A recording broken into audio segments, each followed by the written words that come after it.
तो ये भी एक रीज़न हो सकता है ऑस्टियोपोरोसिस का। और इसके अलावा अगर किसी माइनर इंजरी से, कोई हल्की सी चोट से आपको कोई फ्रैक्चर हो जाता है, कलाई के फ्रैक्चर्स हैं, हिप के फ्रैक्चर्स हैं, या कमर के मोहरों का फ्रैक्चर है, ये सारी चीज़ें इंडिकेट करती हैं कि आपको ऑस्टियोपोरोसिस है।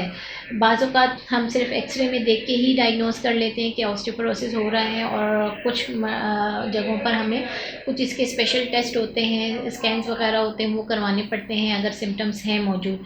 तो बेसिकली ये चीज़ें हैं जिससे हम डायग्नोस कर सकते हैं कि ऑस्टियोपोरोसिस किसी को हो रहा है, और उसको मज़ीद आगे बढ़ने से किस तरीके से रोकना है, और उसको हम ट्रीट कैसे करें।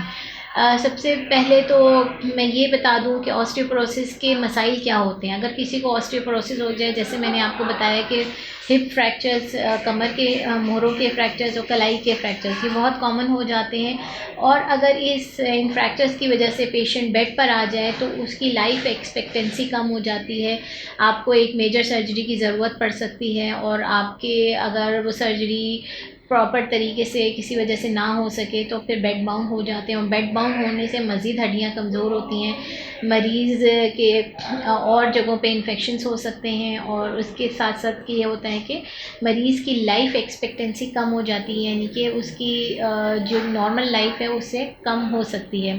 तो ये एक ऐसी चीज़ है जिसको हम प्रिवेंट कर सकते हैं अगर हम अपनी ग़िज़ा का ख़्याल रखें, अपनी एक्टिविटीज़ का ख़्याल रखें, और अपने जो रेगुलर बेसिस पे सप्लीमेंट्स की ज़रूरत है वो अगर हम लेते रहें तो ये चीज़ को हम प्रिवेंट कर सकते हैं। अब मैंने आपको सिम्टम्स बता दिए, अब हम ट्रीटमेंट की तरफ अगर आना चाहें कि हम ट्रीट कैसे करें। देखें, एक तो पहले ये है कि अर्ली एज में, जिस 20s और 30s की एज होती है, इसमें कैल्शियम इंटेक रेगुलर होना चाहिए। ज़्यादातर ख़वातीन इसमें अफेक्टेड होती हैं, तो ख़वातीन को अपनी हेल्थ का ख़्याल रखना चाहिए।